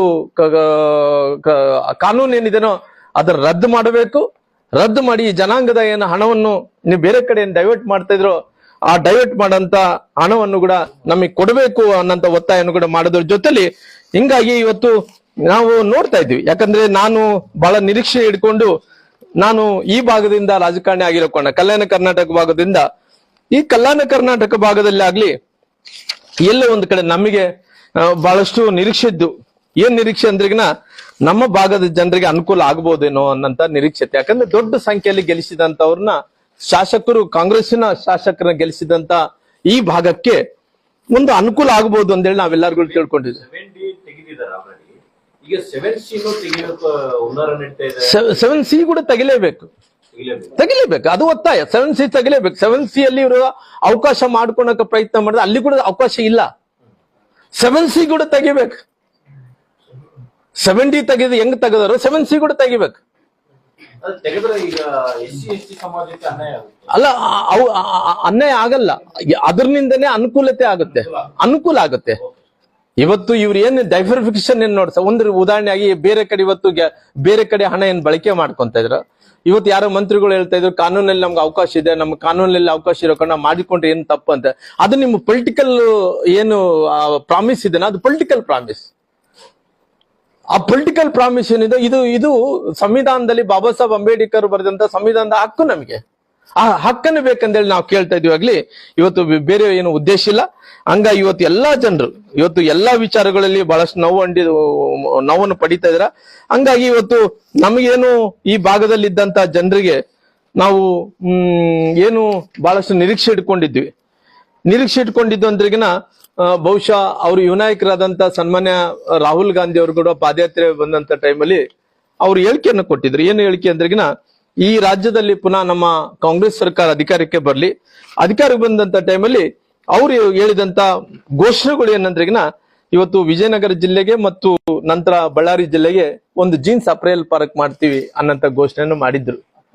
ಅಖಂಡ ಬಳ್ಳಾರಿ ಜಿಲ್ಲೆಗೆ ಒಂದು ಜೀನ್ಸ್ ಅಪರೇಲ್ ಪಾರ್ಕ್ ಮಾಡ್ತೀವಿ ಅಂತ ಹೇಳಿ ಕೂಡ ಅವ್ರು ಹೇಳಿದ ನಂತರ ಅವ್ರು ಯಾಕೋ ಮಿಸ್ ಆಗಿಬಿಟ್ರು. ಎಲ್ಲಿ ಮಿಸ್ ಆಗಿದ್ರು, ಅವ್ರ ನಾಯಕರು ಮಿಸ್ ಆದ್ರು, ಅವ್ರು ಏನನ್ನ ಅಕಸ್ಮಾತ್ ರಾಹುಲ್ ಗಾಂಧಿ ಅವ್ರಿಗೆ ಇಲ್ಲಿದ್ದಂತ ಸರ್ಕಾರದ ಮೇಲೆ ಹಿಡ್ತಾ ಇಲ್ಲನೋ ನಮಗೇನು ಗೊತ್ತಾಗಿಲ್ಲ. ಯಾಕಂದ್ರೆ ಒಬ್ಬ ಮನುಷ್ಯ ರಾಷ್ಟ್ರೀಯ ನಾಯಕರು ಹೆಂಗಿರ್ಬೇಕಂದ್ರಿಗಿನ ಒಂದು ಮಾತು ಕಮಿಟ್ಮೆಂಟ್ ಇರ್ಬೇಕು, ಕಮಿಟ್ಮೆಂಟ್ ರಾಜಕಾರಣ ಮಾಡ್ಕೋಬೇಕು. ಕಮಿಟ್ಮೆಂಟ್ ಇಲ್ಲಾರ್ದಂತ ರಾಜಕಾರಣ ಅವತ್ತಿನ ಸಂದರ್ಭದಲ್ಲಿ ಅವ್ರ ಸ್ವಾರ್ಥ ಸಲುವಾಗಿ ಎಲ್ಲ ಒಂದ್ ಕಡೆ ದೇವರ ಆಶೀರ್ವಾದದಿಂದ ಇರೋ ಕಾರಣ ನಮ್ಮ ಎಲ್ಲ ಅಲ್ಲಿ ಜೀನ್ಸ್ ಮ್ಯಾನುಫ್ಯಾಕ್ಚರ್ಸ್ ಯಾರಿದ್ದಾರೋ ಅಲ್ಲಿ ನಮ್ಗೆ ಪಶ್ಚಿಮ ಬಂಗಾಲ್ಗೆ ಮತ್ತು ವೆಸ್ಟ್ ಬೆಂಗಾಲ್ಗೆ ಮತ್ತು ನಮ್ಮ ಬಾಂಗ್ಲಾದೇಶ್ಗೆ ವ್ಯತ್ಯಾಸ ಇರೋ ಕಾರಣ ನಮ್ ಕಡೆ ಭಗವಂತನ ಆಶೀರ್ವಾದದಿಂದ ನಮ್ಮ ಭಾಗದಲ್ಲಿದ್ದಂತ ಜೀನ್ಸ್ ಮ್ಯಾನುಫ್ಯಾಕ್ಚರ್ಸ್ ಅವ್ರಿಗೆ ಬಹಳಷ್ಟು ತುಂಬಾ ಗೌರವ, ಜೊತೆಲಿ ಬೆಲೆ ಕೂಡ ಬಂದಿದೆ. ಜೊತೆಲಿ ಇತ್ತೀಚೆಗೆ ಟ್ರೇಡ್ ಕೂಡ ಜಾಸ್ತಿ ಅನುಕೂಲತೆ ಕೂಡ ಆಗ್ತಾ ಇದೆ. ಹಂಗಾಗಿ ಅಲ್ಲ, ಲ್ಯಾಂಡ್ ಐಡೆಂಟಿಫೈ ಮಾಡಿದಾರೆ, ಇಲ್ಲ ಅನ್ನಕ್ ಹೋಗಲ್ಲ. ಲ್ಯಾಂಡ್ ಐಡೆಂಟಿಫೈ ಮಾಡ್ತಾರೆ ಅಂತ ಯಾವತ್ತು ಕೂಡ ಮಾಡ್ತೇನೆ ಅಂತ, ಅದೇ ಕಾರ್ಯರೂಪಕ್ಕೆ ಬರೋದು ಇಂಪಾರ್ಟೆಂಟ್ ಅಲ್ಲ. ಇವತ್ತು ಅದೇ ಬಜೆಟ್ ಅಲ್ಲಿ ಕೂಡ ಯಾವುದೇ ರೀತಿಯಲ್ಲಿ ಕೂಡ ಅವ್ರ ಫಂಡ್ ಅನ್ನು ಕೂಡ ಇಟ್ಟಿಲ್ಲ. ಹಂಗಾಗಿ ಅವರು ರಾಹುಲ್ ಗಾಂಧಿ ಅವರು ಏನಾರ ಮರ್ತೋಗಿದ್ದಾರೆ ಅನ್ನೋ ಗೊತ್ತಿಲ್ಲ, ಅಕಸ್ಮಿತವಾಗಿ ಇಲ್ಲಿದ್ದಂತ ಸರ್ಕಾರದ ಮೇಲೆ ಹಿಡ್ತಾ ಇಲ್ಲ ಅನ್ನೋ ಗೊತ್ತಿಲ್ಲ ಆಗಿಲ್ಲ. ಅವ್ರು ರಾಷ್ಟ್ರೀಯ ನಾಯಕರು ಮಾತು ಕೊಟ್ಟಂತ ಟೈಮಲ್ಲಿ ಇಲ್ಲಿದ್ದಂತ ಶಾಸಕರು, ಇಲ್ಲಿದ್ದಂತ ಮಂತ್ರಿಗಳನ್ನಾಗಲಿ ಕಮಿಟ್ಮೆಂಟ್ ಅನ್ನು ಇರಬೇಕಾಗುತ್ತೆ. ಆ ಕಮಿಟ್ಮೆಂಟ್ ಇಲ್ಲಾರ್ದಂತೆ ಯಾರ ಜನರು ಅವತ್ತು ಕೇಳಿದ್ರು, ಓಟ್ ಹಾಕಿದ್ರು, ನಾವು ಗೆದ್ರ ನಂತರ ಅದು ಮುಗಿದೋಯ್ತನ್ನಂತ ಪರಿಸ್ಥಿತಿ ಇಲ್ಲ. ಆದ್ರೆ ಜನರಂತೂ ನೆನ್ಪು ಇಟ್ಕೊಂಡಿದಾರ. ನೀವು ಮರ್ತಿರ್ಬೋದ, ಅಲ್ಲಿ ಜನರಂತೂ ನೆನಪಿನಲ್ಲಿ ಉಳಿದೋಗ್ತೀರಿ. ಎಲ್ಲೋ ಒಂದ್ ಕಡೆ ಕಳಂಕಿತರ ಆಗಬೇಡ್ರಿ. ದಯವಿಟ್ಟು ಏನು ಮಾತನ್ನು ಕೊಟ್ಟಿದ್ರು ಆ ಮಾತನ್ನು ಉಳಿಸ್ಕೊಂಡಂತ ಕೆಲಸ ಸರ್ಕಾರ ಮಾಡ್ಬೇಕು. ಸರ್ಕಾರ ಜೊತೆಲಿ ಇವಾಗ ನಾಯಕರು, ಶಾಸಕರೆಲ್ಲರೂ ಕೂಡ ಮಾಡ್ಬೇಕನ್ನಂತ ಒತ್ತಾಯವನ್ನು ಕೂಡ ಮಾಡ್ತೀನಿ. ಜೊತೆಲಿ ಇನ್ನೊಂದು ಅವರು ಮಾತನ್ನು ಕೊಟ್ಟಿದ್ರು, ಮೊನ್ನೆ ಈ ತುಂಗಭದ್ರಾ ಜಲಾಶಯ ವಿಚಾರದಲ್ಲಿ ನಮ್ಮ ಆಂಧ್ರ ಪ್ರದೇಶಕ್ಕೆ, ಕರ್ನಾಟಕಕ್ಕೆ ಒಂದು ರೀತಿ ಜೀವನಾಡಿ ಇದ್ದಂತೆ. ಆ ಜೀವನಾಡಿಯಲ್ಲಿ ಕೆಲವೊಂದು ನೀರು, ಯಾಕಂದ್ರೆ ಭದ್ರಾದಿಂದ ನೀರು ಬಂದಂತ ಟೈಮಲ್ಲಿ, ನೀರು ಜಾಸ್ತಿ ಆದಂತ ಟೈಮಲ್ಲಿ, ಅಲ್ಲಿ ಫ್ಲೋ ಜಾಸ್ತಿ ಆದಂತ ಟೈಮಲ್ಲಿ ಅಲ್ಲಿ ಗೇಟ್ಗಳು ಬಿರುಕು ಬಿಡೋದು ನಾವು ಮೊನ್ನೆ ನೋಡಿದ್ವಿ. ಆ ಬಿರುಕು ಬಿಡುವಂತ ಟೈಮಲ್ಲಿ ಅದು ಪುನಃ ಯಾರನ್ನೋ ತರಿಸಿ ಅದನ್ನು ಪುನಃ ರಿಪೇರಿ ಮಾಡಿ, ಸರ್ಕಾರ ಅವತ್ತಿನ ಸಂದರ್ಭದಲ್ಲಿ ನೀರಿದ್ರು ಕೂಡ ಅದನ್ನ ರಿಪೇರಿ ಮಾಡಿಸಿ ಅಲ್ಲೆಲ್ಲೋ ಒಂದ್ ಕಡೆ ಅವ್ರಿಗೆ ಅನುಕೂಲತೆ ಕೂಡ ಮಾಡಿಕೊಟ್ರು. ಆ ಅನುಕೂಲತೆ ಮಾಡುವಂತ ಟೈಮಲ್ಲಿ ಅವರು ಮುಖ್ಯಮಂತ್ರಿಗಳು ಎಲ್ಲಾರು ಕೂಡ ಸೇರಿ ಏನ್ ಹೇಳಿದ್ರು, ಬೇರೆ ಗೇಟ್ಗಳು ಕೂಡ ಬಿರುಕು ಬಿಟ್ಟಾವ. ಬೇರೆ ಗೇಟ್ಗಳ ಕಡೆ ಬಿರುಕು ಬಿಟ್ಟಂತ ಟೈಮಲ್ಲಿ ಮುಂದಿನ ದಿನಗಳಲ್ಲಿ ಈ ಪರಿಸ್ಥಿತಿ ಮತ್ತೆ ಮರಳು ಕಳಿಸಬಾರ್ದು ಅನ್ನಂತ ಕಾರಣದಿಂದ ಅವತ್ತು ಅವ್ರು ಏನೇ ಹೇಳಿದ್ರು, ಮುಂದಿನ ಬಜೆಟ್ ಅಲ್ಲಿ ನಾವು ಅನುದಾನವನ್ನು ಒದಗಿಸೋ ಜೊತೆಲಿ ಈ ಭಾಗದಲ್ಲಿದ್ದಂತ ಜೀವನದಿಗೆ ಇದನ್ನ ಎಲ್ಲೋ ಒಂದ್ ಕಡೆ ಉಪಯೋಗ ಆಗಂತ ಕೆಲಸ ಮಾಡ್ತೀವಿ ಅಂದ್ರೆ ಇಲ್ಲಿ ತನಕ ಆಗಿದೆ. ಅದು ಮುಂದಕ್ಕೆ ಏನಾಗುತ್ತೆ ಗೊತ್ತಿಲ್ಲ, ಟೆಂಪರರಿ ಆಗಿ ಮಾಡಿದಾರೋ ಪರ್ಮನೆಂಟ್ ಆಗಿ ಮಾಡಿದಾರೋ ಗೊತ್ತಿಲ್ಲ. ಅವರು ಮಾಡಿದಂತವ್ರು ಕೂಡ ನಮಗೆ ರೊಕ್ಕ ಸಿಕ್ಕಿಲ್ಲ ಅನ್ನಂತ ಒಂದು ವಾದಗಳಿದೆ. ರೈಟ್ ಆರ್ ರಾಂಗ್, ನಾನು ಅದ್ರ ಬಗ್ಗೆ ಡಿಬೇಟ್ ಮಾಡಕೋಲ್ಲ. ಬಜೆಟ್ ಅಲ್ಲಿ ಇವತ್ತು ನಮ್ಮ ಕರ್ನಾಟಕಕ್ಕೆ, ನಮ್ಮ ಕೊಪ್ಪಳ, ಬಳ್ಳಾರಿ ಮತ್ತು ರಾಯಚೂರು ಈ ಭಾಗದಲ್ಲೆಲ್ಲ ಕೂಡ ಜೀವನದಿಗೆ ಇವತ್ತು ನಮಗೆ ಯಾವುದೇ ರೀತಿಯಲ್ಲಿ ಕೂಡ ಡ್ಯಾಮ್ಗೆ ಸಂಬಂಧಪಟ್ಟಿದಂತ ಅನುದಾನ ಕೂಡ ಇವತ್ತು ಗೇಟ್ಗಳನ್ನ ದುರಸ್ಥಿತಿ ಸರಿಪಡಿಸೋ ಸಲುವಾಗಿ ಕೂಡ ಯಾವುದೇ ಅನುದಾನವನ್ನು ಅಲ್ಲ ನಾನೇನ್ ಹೇಳ್ತೇನೆ ಅಲ್ಲಲ್ಲ, ಯಾಕಂದ್ರೆ ನಾನೇನ್ ಹೇಳ್ತೀನಿ, ಇವತ್ತು ನಮ್ಗೆ ಕರ್ನಾಟಕ ಆಂಧ್ರ ಪ್ರದೇಶಕ್ಕೆ ಸಂಬಂಧಪಟ್ಟಿರುವಂತ ಈ ರಾಜ್ಯದಲ್ಲಿರುವಂತ ನಮ್ಮ ಜೀವನದಿ, ಇದು ನಮ್ಮ ಜೀವನದಿ. ಈ ಜೀವನದಿ ಆದಂತ ಟೈಮಲ್ಲಿ ಕೆಲವೊಂದು ಸರಿ ನಮ್ಮ ಭಾಗದಲ್ಲಿ ಇವತ್ತು ಬಾರ್ಡರ್ ಯಾವ್ದು ನಮ್ಮ ಕರ್ನಾಟಕ.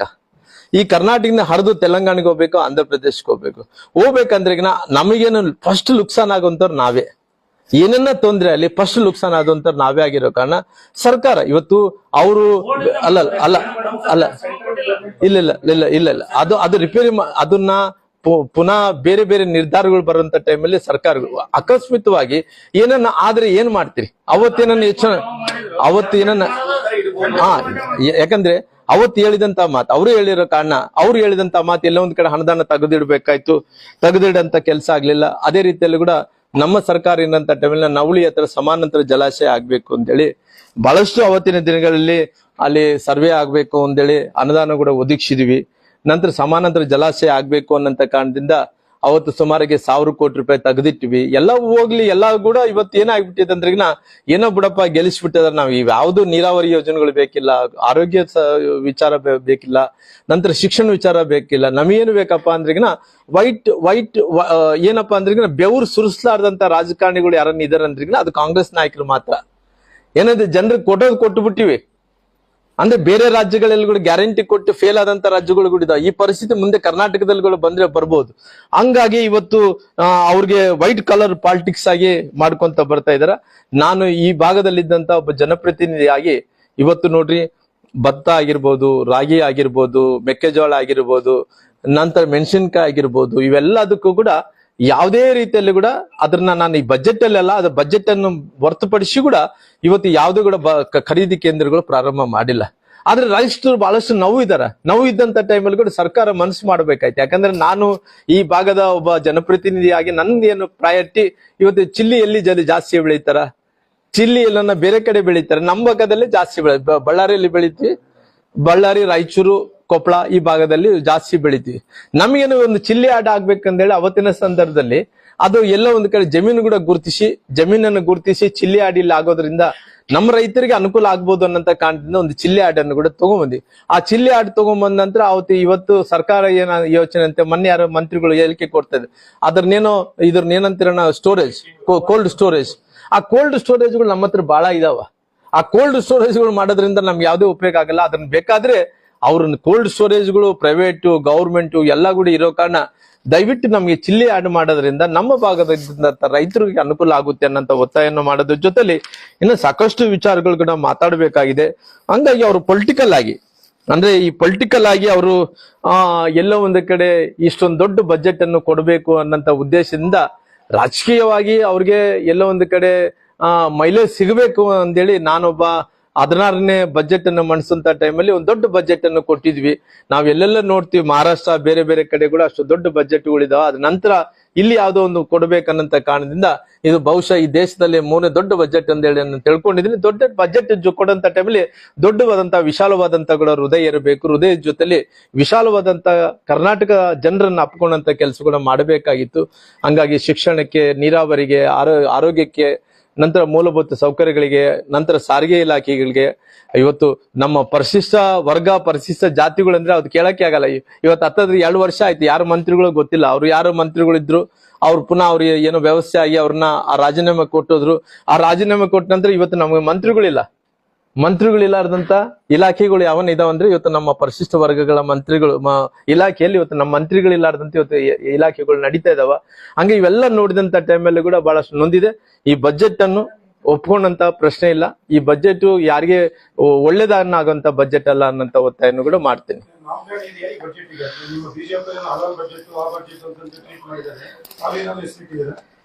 ನೋಡ್ರಿ, ನಾನು ಈ ರಾಜ್ಯದ ಹಿತದೃಷ್ಟಿದಿಂದ ಈ ರಾಜ್ಯದಲ್ಲಿದ್ದಂತ ಯಾವುದೇ ಜಾತಿಗಳು ಪರವಾಗಿ ಅನ್ನಂತದಲ್ಲ. ಯಾವುದೇ ಮುಖ್ಯಮಂತ್ರಿಗಳು ಈ ಸರ್ಕಾರದ ಬಗ್ಗೆ ಯೋಚನೆ ಮಾಡಂತ ಟೈಮಲ್ಲಿ ಇವತ್ತು 7 ಕೋಟಿ ಜನರಿಗೆ ಅನುಕೂಲ ಆಗಬೇಕು ಅನ್ನಂತ ಬಜೆಟ್ ಅನ್ನು ಕೊಂಡಂತ ಟೈಮಲ್ಲಿ ಅವ್ರು 7 ಕೋಟಿ ಜನರಿಗೆ ಹತ್ತತ್ರ 1 ಲಕ್ಷ ರೂಪಾಯಿ ಅವ್ರ ತಲೆ ಮೇಲೆ ಏನು ಸಾಲ ಓರಿಸಿದಾರೋ ಆ ರೀತಿ ಆದಂತ ಬಜೆಟ್ ಅನ್ನು ನಾವು ನಿರೀಕ್ಷೆ ಪಡೋದು ಬೇಕಾಗಿಲ್ಲ. ಈ ರಾಜ್ಯದಲ್ಲಿದ್ದಂತ ಹಿತದೃಷ್ಟಿ ನೀಡಿಕೊಂಡು ಎಲ್ಲಾ ಜಾತಿಯವರು ಎಲ್ಲಾ ಧರ್ಮೀಯ ಜನರಿಗೆ ಅನುಕೂಲ ಆದಂತ ಕೆಲಸ ಮಾಡ್ಬೇಕನ್ನೋದು ಒತ್ತಾಯ ಮಾಡ್ತೇನೆ. ನೋಡ್ರಿ, ನಾನು ಯಾವುದೇ ಒಂದು ಕೋಮಕ್ಕೆ ಅಂದ್ರೆ ನನ್ನ ಆಸೆ ಈ ರಾಜ್ಯದಲ್ಲಿದ್ದಂತ ಎಲ್ಲ ಸಮುದಾಯಗಳನ್ನ ಓಲೈಕೆ ಮಾಡಂತ ರಾಜಕಾರಣ ಆಗಿರ್ಬೇಕು. ಯಾವುದೇ ಸ್ವಾರ್ಥಕ್ಕೋಸ್ಕರವಾಗಿ ನಾನು ಎಲ್ಲ ಒಂದ್ ಕಡೆ ವೋಟ್ ಬ್ಯಾಂಕ್ ಮಾಡ್ಕೊಳ್ಳೋ ಸಲುವಾಗಿ ಎಲ್ಲ ಒಂದು ಆಕರ್ಷಣೆ ಮಾಡಂತ ಬಜೆಟ್ ಆಗ್ಬಾರ್ದನ್ನಂತ ನನ್ನ ವೈಯಕ್ತಿಕವಾದಂತ ವಿಚಾರ ಆಗಿರೋ ಕಾರಣ ನಾನು ನನ್ನ ದೃಷ್ಟಿ ಏನಿದೆನೋ ಈ ರಾಜ್ಯದಲ್ಲಿದ್ದಂತ ಎಲ್ಲಾ ಜಾತಿಯ ಎಲ್ಲಾ ಧರ್ಮೀಯ ಜನರನ್ನ ಒಂದೇ ಒಂದು ದೃಷ್ಟಿದಿಂದ ನಾನು ನೋಡ್ತೀನಿ. ಇವ್ರು ಹೆಚ್ಚಿ ಇವ್ರು ಕಡಿಮೆ, ಅವ್ರು ಒಳ್ಳೆಯವರು ಇವ್ರು ಕೆಟ್ಟವರು ಅಂತೇಳಿ ನಾನು ಡಿಬೇಟ್ ಮಾಡಕ್ ಕುಂತಿಲ್ಲ. ಈ ರಾಜ್ಯದಲ್ಲಿದ್ದಂತ ಬಡವ, ಶ್ರೀಮಂತ, ಮಧ್ಯವರ್ಗದ ಜನರು, ರೈತರು, ಮಹಿಳೆಯರು ಎಲ್ಲರೂ ಕೂಡ ಒಂದೇ ಅನ್ನಂತ ಭಾವನೆಯಿಂದ ರಾಜಕಾರಣ ಮಾಡುವಂತ ದೃಷ್ಟಿಯಿಂದ ಇವತ್ತು ಈ ಬಜೆಟ್ ಏನಿದ್ರು ಎಲ್ಲರಿಗೂ ಅನುಕೂಲ ಆಗ್ಬೇಕು ಅನ್ನಂಥದ್ದು ನಾನು ವಾದ ಆಗಿದೆ. ಬಜೆಟ್ ಮಂಡನೆ ಮಾಡಿದ್ದಾರೆ. ಅದರಲ್ಲಿ 4500 ಕೋಟಿ ಅಲ್ಪಸಂಖ್ಯಾತ ಸಮುದಾಯ ಕೊಟ್ಟಿದ್ದಾರೆ sir, not only Muslim. But ಅದ್ರ ಮಧ್ಯೆ ಹಲಾಲ್ ಬಜೆಟ್ ಆಮೇಲೆ ಮುಸ್ಲಿಂ ಬಜೆಟ್ ಅನ್ನುವಂಥದ್ದೇನು ನೋಡ್ರಿ, ನೋಡ್ರಿ ನಂದು ನೋಡ್ರಿ ಈ ರಾಜ್ಯವನ್ನು ಈ ದೇಶವನ್ನು ನಾನು ಚಿತ್ರವನ್ನು ನೋಡಿದಂತ ಟೈಮಲ್ಲಿ ಭಾರತದಲ್ಲಿ ಕರ್ನಾಟಕ ಅಂತ ನೋಡಿದಂತ ಟೈಮಲ್ಲಿ ಕೆಲವೊಂದು ಅಭಿಪ್ರಾಯಗಳು ವೈಯಕ್ತಿಕವಾಗಿ ಅವ್ರವ್ರ ಯೋಚನೆಗಳು ತಕ್ಕಂತೆ ಮಾತಾಡ್ಬೋದು. ನಾನು ಯಾವತ್ತೂ ಕೂಡ ಅವ್ರಿಗೆ ವೈಯಕ್ತಿಕವಾದಂತ ವಿಚಾರಗಳು, ವೈಯಕ್ತಿಕವಾದಂತ ಈ ರೀತಿ ಹೇಳಿಕೆಗಳ ಬಗ್ಗೆ ನಾನು ವಿರೋಧ ಅಲ್ಲ. ಅಂದ್ರೆ ನಾನು ಯಾವತ್ತಿದ್ರು ಕೂಡ ಈ ರಾಜ್ಯದಲ್ಲಿದ್ದಂತ ಜನರ ಹಿತದೃಷ್ಟಿಯನ್ನು ನೋಡಿದಂತ ಟೈಮಲ್ಲಿ ನನ್ನ ಆಸೆ ಇಷ್ಟೇ, ಈ ರಾಜ್ಯದಲ್ಲಿದ್ದಂತ ಎಲ್ಲಾ ಜನಾಂಗದವರು ಎಲ್ಲರೂ ಕೂಡ ಒಂದು ತಾಯಿಯ ಮಕ್ಕಳು ಅನ್ನಂತ ಭಾವನೆಯಿಂದ ನಾನು ರಾಜಕಾರಣವನ್ನು ಮಾಡ್ಕೊಂತ ಬಂದಿದ್ದೀನಿ. ಅವರು ವೈಯಕ್ತಿಕನ ಇಲ್ಲ ಪಾರ್ಟಿ ಡಿಸಿಷನ್, ನಾನು ಪಾರ್ಟಿ ಪರವಾಗಿ ನಾನು ಇವತ್ತು ಇಲ್ಲಿ ಕುಂತು ಮಾತಾಡ್ತಾ ಇಲ್ಲ. ನನ್ನ ಆಸೆ ಏನಂದ್ರೆ ಪಾರ್ಟಿ ಇವತ್ತು ಜೊತೆಲಿ ಇವತ್ತು ಪಾರ್ಟಿ ಅನ್ನೋದಕ್ಕಿಂತ ನಾನು ಇವತ್ತು ರಾಮ್ಲು ಅಂದ ತಕ್ಷಣ ಪಾರ್ಟಿ ಅಂದೇ ಅಂತಾರ ಅನ್ನೋದಕ್ಕಿಂತ ನಾನು ಬೇರೆಯವ್ರನ್ನ ಈ ರೀತಿ ನಾನು ಅವ್ರನ್ನ ಕೆಟ್ಟವರು ಇವ್ರು ಒಳ್ಳೆಯವ್ರು ಅನ್ನೋದಿಲ್ಲ. ನಾನು ಎಲ್ಲಾ ದೃಷ್ಟಿಯಲ್ಲಿ ನಾನು ಎಲ್ಲಾರು ಕೂಡ ಒಂದೇ. ನನ್ನ ದೃಷ್ಟಿಯಲ್ಲಿ ಎಲ್ಲರೂ ಕೂಡ ಸೋಲಾಗಿ ನೋಡ್ಬೇಕು. ಮುಸ್ಲಿಂ ಇದಕ್ಕೆ 20% ಮೀಸಲಾತಿ ಇಟ್ಟಿದ್ದಾರೆ ಸರ್ ಈ ಕೆಆರ್ಡಿಬಿ ಜಾಗದಲ್ಲಿ. ನೋಡ್ರಿ ಯಾರ್ಯಾರ ಮನಸ್ಥಿತಿಗಳು ಇವತ್ತು ಅವ್ರ ಮನಸ್ಥಿತಿಗಳು ಅವ್ರಿಗೆ ಏನನ್ನ ಒಳ್ಳೇದಾಗ್ಬೇಕಂದೇಳಿ ಯೋಚನೆ ಮಾಡಿರ್ಬೋದು, ಇಟ್ಟಿರ್ಬೋದು. ಯಾವ ಕೊಟ್ಟಿಲ್ಲ ಅನ್ನಂತ ವಿಚಾರ ಬಂದಂತ ಅದ್ರ ಬಗ್ಗೆ ನಾನು ಡಿಬೇಟ್ ಮಾಡ್ತಾ ಇದ್ದೇನೆ. ಇಲ್ಲ, ನಾನು ಅವ್ರ ನೋಡ್ರಿ, ನನ್ನ ಸ್ಟ್ಯಾಂಡ್ ಈ ರಾಜ್ಯದಲ್ಲಿದ್ದಂತ ಎಲ್ಲಾ ಜನಾಂಗದವರು ಒಂದು, ಎಲ್ಲರೂ ಕೂಡ ಅವ್ರು ಏನನ್ನ ಹೇಳಿ. ಇವಾಗ ನಾನು ಹೇಳ್ತಾ ಇರೋದೇನು, ಈ ರಾಜ್ಯದಲ್ಲಿದ್ದಂತ ಎಲ್ಲಾ ಜನಾಂಗದವ್ರನ್ನ ಒಂದು ಮಾಡಿಕೊಂಡು ಇವತ್ತು ಬಜೆಟ್ ಅನ್ನು ಕೊಡುವಂತ ಟೈಮಲ್ಲಿ ಇವತ್ತು ಹಿಂದುಳಿದಂತ ಜಾತಿಗಳನ್ನ ತಿರಸ್ಕಾರ ಮಾಡಬಾರ್ದು, SC ST ಗಳನ್ನ ತಿರಸ್ಕಾರ ಮಾಡಬಾರ್ದು, OBC ಗಳನ್ನ ತಿರಸ್ಕಾರ ಮಾಡಬಾರ್ದು, ಮೇಲೆ ವರ್ಗದ ಜನರನ್ನ ತಿರಸ್ಕಾರ ಮಾಡಬಹುದು, ರೈತರನ್ನ ಸಮಾನ ಮನಸ್ಕಾರದಿಂದ ನೋಡ್ಬೇಕು, ಮಹಿಳೆಯರನ್ನ ಕೂಡ ಸಮಾನ ಮನಸ್ಕಾರದಿಂದ ನೋಡ್ಬೇಕು, ಎಲ್ಲರಿಗೂ ಸಂಬಂಧಪಟ್ಟಿರುವಂತ ಬಜೆಟ್ ಆಗ್ಬೇಕು ಅನ್ನಂತ ನನ್ನ ವೈಯಕ್ತಿಕವಾದಂತ ಅಭಿಪ್ರಾಯದಾಗ್ಲಿ ಅಲ್ಲ. ನಾನು ಯಾರ ಬಗ್ಗೆ ಕೂಡ ಖಂಡನೆ ಮಾಡಕ್ ಹೋಗಲ್ಲ. ಅವ್ರವ್ರ ಪರ್ಸನಲ್ ಆಗಿರ್ಬೋದು, ಅವ್ರವ್ರ ಹೇಳಿಕೆಗಳಾಗಿರ್ಬೋದು, ಅವ್ರು ಏನ್ ಬೇಕಾದ್ರೆ ಮಾತಾಡ್ಬೋದು, ಅದ್ರ ಬಗ್ಗೆ ನಾನು ಮಾತಾಡಕ್ ಹೋಗಲ್ಲ. ನಂದು ಏನಿದೆ ನನ್ನ ಮನಸ್ಸಲ್ಲಿ ಏನಿದೆ ಅದು ನಾನು ಹೇಳ್ತಾ ಇದ್ದೀನಿ. ಪಾರ್ಟಿ ಬೇಸ್ ಆದ್ರೂ ಕೂಡ ನಾನು ಇವ್ರು ರಾಮ್ಲು ಮಾತಾಡ್ತಾ ಇದ್ದೇನೆ ಅಂದ್ರೆ ರಾಮ್ಲು ಅವರು ವೈಯಕ್ತಿಕವಾದಂತ ಮಾತಾಡೋ ಜೊತೆ ಪಾರ್ಟಿ ಅಂತೂ ಅದ್ರ ಜೊತೆ ಇದ್ದೇ ಇರ್ತೇನ. ಸಿದ್ದರಾಮಯ್ಯನವರು ಅಲ್ಪಸಂಖ್ಯಾತರಿಗೆ 20% ಅಲ್ಲರಿ, ನಾನು ಇವತ್ತು ಅವ್ರು ಯಾರಿಗೋ ಮೀಸಲಾತಿ ಅವ್ರಿಗೆ ಇಷ್ಟು ಜಾಸ್ತಿ ಮಾಡಿದಾರ, ಮೀಸಲಿಟ್ಟಾರ ಅನ್ನೋದಕ್ಕಿನ್ನ ನಾನು ಏನು ಕೊಟ್ಟಿಲ್ಲ ಅನ್ನೋದು ಮಾತಾಡಿದ್ರೆ ಆಯ್ತಲ್ಲ. ಇವಾಗ ನನ್ನ ಅಭಿಪ್ರಾಯ ಏನಂದ್ರೆ ಯಾರೋ ಕೊಟ್ಟಿರ ಅಂತೇಳಿ ಅವನ ಮೇಲೆ ಯಾಕೆ ದ್ವೇಷ ಮಾಡ್ಕೊಂಡು ಅವ್ರ ಮೇಲೆ ಯಾಕೆ ದ್ವೇಷ ಮಾಡ್ಬೇಕು? ಅವ್ರ ಮೇಲೆ ದ್ವೇಷ ಮಾಡೋದಕ್ಕೆ ನಂದೇನಂದ್ರೆ ನಾನು ನೋಡ್ರಿ ನೋಡ್ರಿ ನೋಡ್ರಿ ನಾನು ನೋಡ್ರಿ ಸರ್ ಒಂದ್ ನಿಮಿಷ ನಾನು ಕಲ್ಯಾಣ ಕರ್ನಾಟಕದ ಭಾಗದಿಂದ ಒಬ್ಬ ರಾಜಕಾರಣಿ ಆಗಿರೋ ಕಾರಣ ಇಲ್ಲಿ ಎಲ್ಲಾ ಜಾತಿಯ ಜನರು ಎಲ್ಲಾ ಧರ್ಮೀಯ ಜನರು ಇದಾರ. ನೋಡ್ರಿ ಪೊಲಿಟಿಕಲ್ ಆಗಿ ನಾವು ಯೋಚನೆ ಮಾಡಿದಂತ ಟೈಮಲ್ಲಿ ಈ ಜಾತಿಯವ್ರು ಬೇಡ ಈ ಜಾತಿಯವ್ರು ಬೇಕನ್ನಕ್ ಹೋಗಕ್ಕಾಗಲ್ಲ. ಎಲ್ಲರನ್ನ ಜಾತಿಯವ್ರನ್ನ ಸಮಾನ ಮನಸ್ಕರದಿಂದ ನೋಡ್ಬೇಕಾಗಿದೆ, ಅದ್ರನ್ನೇ ರಾಜಕಾರಣಿ ಅನ್ನೋದು. ನನ್ನ ಉದ್ದೇಶ ಎಲ್ಲಾ ಜಾತಿಯ ಜನರು ಸಮಾನ ಮನಸ್ಕರಿಂದ ನೋಡಂತ ಒಬ್ಬ ರಾಮುಲು ಒಬ್ಬ ಎಲ್ಲರನ್ನು ಕೂಡ ಒಪ್ಕೊಂಡಂತ ನಾಯಕ. ಈ ಒಂದು ಆತ್ಮರಕ್ಷಣೆ ಕಲೆ ಅಂದ್ರೆ ಇಲ್ಲಿ ಅಲ್ಪಸಂಖ್ಯಾತರು ಮಾತ್ರ ಏನು ರಕ್ಷಣೆಗೆ ಆಗ್ಬೇಕು, ಉಳಿದವ್ರು ಆಗ್ಬಾರ್ದ ಹಿಂದೂಗಳು? ನೋಡ್ರಿ ಕೊಡೋನು ನಮ್ಮನ್ನಾಗ್ಬೇಕು, ನೀಡೋನು ನಮ್ಮನ್ನಾಗ್ಬೇಕು. ನೀಡೋನು ನಮ್ಮನ್ನಾಗಬೇಕು, ಕೊಡೋನು ನಮ್ಮನ್ನಾಗಬೇಕಂದ್ರಿಗಿನ ವಿಶಾಲವಾದಂತ ಹೃದಯ ಇರಬೇಕು. ಎಲ್ಲಾ ಜಾತಿಯನ್ನ ಎಲ್ಲಾ ಧರ್ಮೀಯರನ್ನ ಕಪ್ಕೊಂಡು ಹೋಗಂತ ವ್ಯಕ್ತಿ ಆಗಿರ್ಬೇಕು. ಎಲ್ಲರಿಗೂ ಸಮಾನವಾದಂತ ಅವ್ರಿಗೆ ಅಧಿಕಾರದಲ್ಲಿದ್ದಂತ ಹಂಚುವಂತ ಕೆಲಸ ಆಗ್ಬೇಕು. ಅಂತ ವ್ಯಕ್ತಿ ರಾಜಕಾರಣ ಅಂತೇಳಿ ಒಪ್ಕೊಂತೇವೆ. ಅಲ್ಲ, ಸಮರ್ಥನೆ ಮಾಡೋಂತ ಪ್ರಶ್ನೆ ಇಲ್ಲ ಅಂತೇಳಿ ನಾನು ಇವತ್ತು ಮಾತಾಡ್ತಾ ಇದ್ದೀನಿ. ನಾನು ಬಹಳ ಕ್ಲಾರಿಟಿಯಾಗಿ ನೋಡ್ರಿ ಸರ್, ನಾನು ಈ ಬಜೆಟ್ ಸರಿ ಇಲ್ಲ ಅಂತೇಳಿ ನಾನು ಮಾಡ್ತಾ ಇದ್ದೀನಿ. ಕೊಪ್ಪಳದಲ್ಲಿ ಸರ್ ನಿನ್ನೆ ವಿದೇಶಿ ಮಹಿಳೆ ಸರಿ ಇಬ್ಬರ ಮೇಲೆ ಅತ್ಯಾಚಾರ ಆಗಿದೆ ಸರ್. ಸ್ಥಳೀಯ 3 ಜನ ಯುವಕರು ಬಂದು ಅತ್ಯಾಚಾರ ಮಾಡಿದ್ದಾರೆ. ನೋಡಿ ಸರ್, ನಾನು ಇದ್ರ ಬಗ್ಗೆ ಇಡೀ ರಾಜ್ಯದಲ್ಲಿ ಸಂಪೂರ್ಣವಾಗಿ ಕಾನೂನು ಸುವ್ಯವಸ್ಥೆ ಕೊಲ್ಯಾಪ್ಸ್ ಆಗಿಬಿಟ್ಟಿದೆ. ನೋಡ್ರಿ, ದಿನನಿತ್ಯ ಬೆಳಿಗ್ಗೆ ಎದ್ರೆ ಸಾಕು ಎಷ್ಟು ಅತ್ಯಾಚಾರಗಳಾಗ್ತಾ ಇದಾವ, ಅನಾಚಾರಗಳಾಗ್ತಾ ಇದಾವ, ಎಷ್ಟು ದರೋಡೆಗಳಾಗ್ತಾ ಇದಾವ, ಎಷ್ಟು ಮಹಿಳೆಯರ ಮಂದಿ ಯಾವ ರೀತಿಯಲ್ಲಿ ತೊಂದರೆ ಆಗ್ತಾ ಇದೆ. ಯಾವ ರೀತಿಯಲ್ಲಿ ಕೂಡ ಇವತ್ತು ವಿದೇಶಿಕರು ನಮ್ಮ ಕರ್ನಾಟಕಕ್ಕೆ ಬಂದ ರಕ್ಷಣೆ ಇಲ್ಲ, ಕೊಪ್ಪಳಕ್ಕೆ ಬಂದ ರಕ್ಷಣೆ ಇಲ್ಲ, ನಂತರ ಹಂಪಿಗೆ ಬಂದ ರಕ್ಷಣೆ ಇಲ್ಲ. ನಮ್ಮ ಬಳ್ಳಾರಿಗೆ ಏನು ಇವತ್ತು ಟೂರಿಸಂ ಸ್ಪಾಟ್ಸ್ ಏನಿದಾವನು, ಐತಿಹಾಸಿಕ ಸ್ಥಳಗಳೇನಿದೆ ಅಲ್ಲೆಲ್ಲ ವಿದೇಶರು ಬಂದಂತ ಟೈಮ್ಲಿ ಯಾವುದೇ ರೀತಿಯಲ್ಲಿ ರಕ್ಷಣೆ ಇಲ್ಲದಕ್ಕೋಸ್ಕರವಾಗಿ ಅವರು ಅಡ್ಮಿನಿಸ್ಟ್ರೇಷನ್ ಟೋಟಲಿ ಕೊಲಾಪ್ಸ್ ಮಾಡ್ಕೊಂಡಿದ್ದಾರೆ. ಹಂಗಾಗಿ ಅಡ್ಮಿನಿಸ್ಟ್ರೇಷನ್ ಕೊಲಾಪ್ಸ್ ಜೊತೆಲಿ ಅವ್ರ ರಾಜಕಾರಣದಲ್ಲಿ ಇವತ್ತು ಇದಕ್ಕೋಸ್ಕರವಾಗಿ ಅವ್ರು ಕಚ್ಚಾಡ್ತಾ ಇದ್ದಂದ್ರಿಗಿನ ಅವ್ರು ಅಧಿಕಾರಕ್ಕೋಸ್ಕರವಾಗಿ ಕಚ್ಚಾಟ ಮಾಡ್ಕೊಂತ ಇದಾರೆ. ಹಂಗಾಗಿ ಮುಂದೆ ಏನಾಗುತ್ತೆ ಅನ್ನೋದ್ರ ಬಗ್ಗೆ ನಾನು ಡಿಬೇಟ್ ಮಾಡಕ್ ಹೋಗಲ್ಲ. ಸಮಯ ಬಂದಂತ ಟೈಮಲ್ಲಿ ನಾನು ಮಾತಾಡ್ತೀನಿ. ನನಗೆ ದೇವರು ನಿಮ್ಗೆ ಕೊಟ್ಟಂತ ಅವಕಾಶವನ್ನು ಸರಿಯಾದಂತ ಸದುಪಯೋಗ ಮಾಡಿಕೊಂಡು ಈ ನಾಡಿನಲ್ಲಿದ್ದಂತ ಜನರನ್ನ, ಈ ಬಡವರನ್ನ, ರೈತರನ್ನ, ಮಹಿಳೆಯರನ್ನ ಎಲ್ಲರೂ ಕೂಡ ಒಂದು ರೀತಿ ಅವ್ರನ್ನ ವಿಶ್ವಾಸವನ್ನು ಗಳಿಸುವಂತ ಕೆಲಸ ನೀವು ಸರ್ಕಾರ ಮಾಡಬೇಕು ಅನ್ನಂತ ಒತ್ತಾಯವನ್ನು ಮಾಡ್ತೀನಿ. ಅಮಿತ್ ಶಾ ಸರ್ ನೋಡ್ರಿ, ನಾನು ನೋಡ್ರಿ ರಾಷ್ಟ್ರೀಯ ನಾಯಕರ ಜೊತೆಲಿ ನಾನು ಸತತ ಸಂಪರ್ಕದಲ್ಲಿ ನಾನು ಇದ್ದೀನಿ. ಅವ್ರ ಹತ್ರ ಫೋನ್ ಮೂಲಕ ನಾನು ಮಾತಾಡ್ತಾ ಇದ್ದೀನಿ. ನಂತರ ಸಂಪರ್ಕದಲ್ಲಿ ದಿನನಿತ್ಯ ಕೂಡ ನನಗೆ ಅವಕಾಶ ಸಿಕ್ಕಂತ ಟೈಮಲ್ಲಿ ನಾನು ಮಾತಾಡ್ತಾನೆ ಇರ್ತೀನಿ. ಮಾತಾಡೋದ್ರ ಜೊತೆಲಿ ಕೇವಲ ಡೆಲ್ಲಿಗೆ ಹೋಗ್ಲೇಬೇಕು ಅನ್ನೋಂಥದ್ದು ಏನಿಲ್ಲ. ನಿನ್ನೆ ಬಂದಿದ್ದಂತ ಟೈಮಲ್ಲಿ ಕೂಡ ನಾನು ಕೂಡ ಭೇಟಿ ಆಗ್ಬೇಕು ಅಂದ್ಕೊಂಡಿದ್ದೆ, ಬೇರೆಯವರು ಎಲ್ಲರೂ ಕೂಡ ಭೇಟಿ ಆಗ್ಬೇಕು ಅಂದ್ಕೊಂಡಿದ್ರು.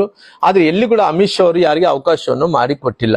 ಹಂಗಾಗಿ ಪುನಃ ರಾಮ್ಲು ಮತ್ತೆ ಅಲ್ಲಿ ಡೆಲ್ಲಿಗೆ ಬಂದಂತ ಟೈಮಲ್ಲಿ ಕೂಡ ಅಲ್ಲಿ ಮಾತಾಡೋಣ ಅಂತ ಹೇಳಿ ಕೂಡ ನನಗೆ ಬೇರೆ ಬೇರೆ ಕಡೆಯಿಂದ ಮಾಹಿತಿಯನ್ನು ಕೂಡ ಕೊಡ್ಸಂತ ಕೆಲಸ ಮಾಡಿದಾರೆ. ಪುನಃ ಮುಂದಿನ ದಿನಗಳಲ್ಲಿ ಡೆಲ್ಲಿಗೆ ಹೋಗಿ ಭೇಟಿ ಮಾಡೋಂತ ಕೆಲಸ ಕೂಡ ನಾನು ಮಾಡ್ತೀನಿ. ಅವರು ಶಾಸಕರಾಗಿರ್ಬೋದು, ಅವ್ರು ಭೇಟಿ ಆಗಿರ್ಬೋದು, ಅವ್ರು ಭೇಟಿ ಆಗಿರ್ಬೋದು. ಏನ್ ತಪ್ಪ ಅಲ್ಲ, ರಾಜ್ಯ ಮಟ್ಟದ ನಾಯಕರು ಅನ್ನೋದಕ್ಕಿಂತ ನಾವು ಅವಕಾಶ ಬಂದಂತ ಟೈಮ್ ಭೇಟಿ ಆಗೇ ಇದಕ್ಕೋಸ್ಕರ ಆಗಿ ಭೇಟಿ ಆಗ್ಬೇಕನ್ನಂಥದ್ದು ಏನಿಲ್ಲಲ್ಲ. ಅವ್ರು ಏನೋ ಬೇರೆ ಕೆಲಸದ ಮೇಲೆ ಬಂದಿದ್ರು, ಅವ್ರಿಗೂ ಕಾರ್ಯಕ್ರಮ ಮುಗಿಸ್ಕೊಂಡ್ರು, ಪುನಃ ಅವ್ರು ಡೆಲ್ಲಿಗೆ ಹೋಗ್ಬಿಟ್ರು. ಅಷ್ಟು ಒಳಗಡೆ ಅವರು ಶಾಸಕರು, ಕೆಲವು ಮಂದಿ ಪ್ರಮುಖರು ಎಲ್ಲರೂ ಕೂಡ ಭೇಟಿ ಆಗಿರ್ಬೋದು. ನಾನು ಅನಿವಾರ್ಯ ಕಾರಣಗಳಿಂದ ಭೇಟಿ ಮಾಡ್ಲಿಕ್ಕೆ ಆಗ್ಲಿಲ್ಲ.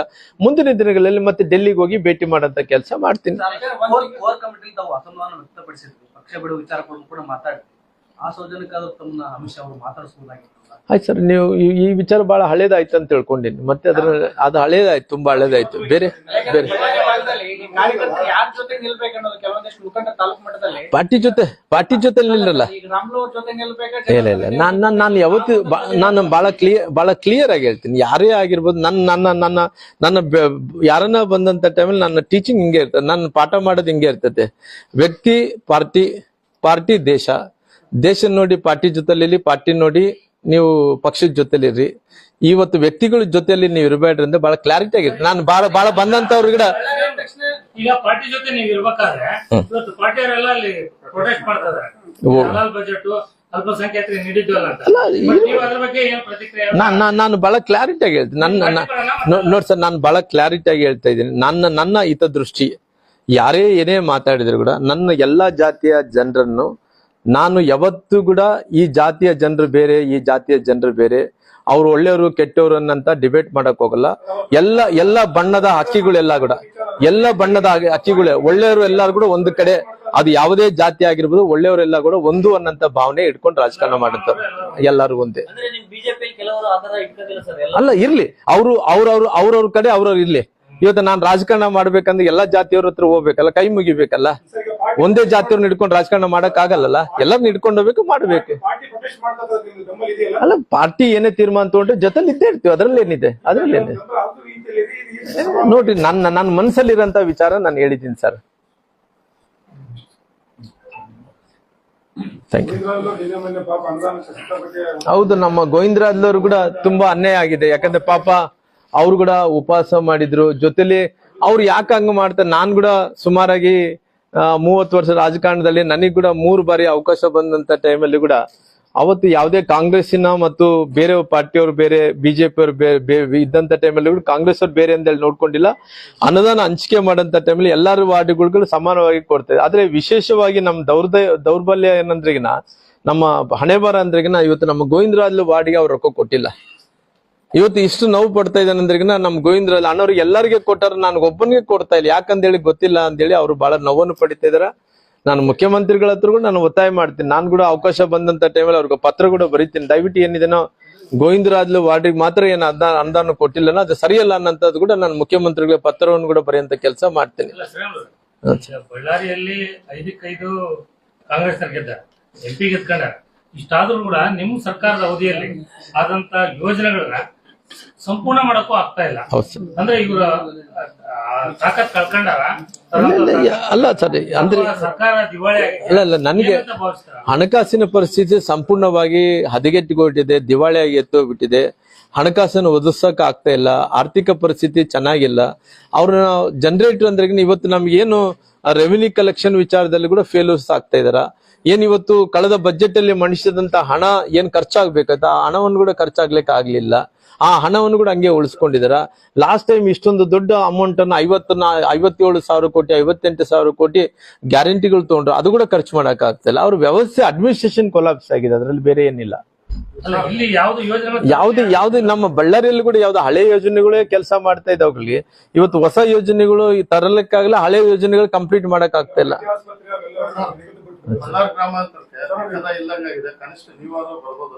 ಎಲ್ಲ ಕಡೆ ಅಡ್ಡಾಡ್ತೀನಿ ಸರ್, ಎಲ್ಲ ಕಡೆ ಅಡ್ಡಾಡ್ತೇವೆ ಇದೆ ಸರ್. ಅದನ್ನ ಸರಿ ಮಾಡ್ಕೊಳ್ಳಿ. ಬಳ್ಳಾರಿ ಗ್ರಾಮಾಂತರ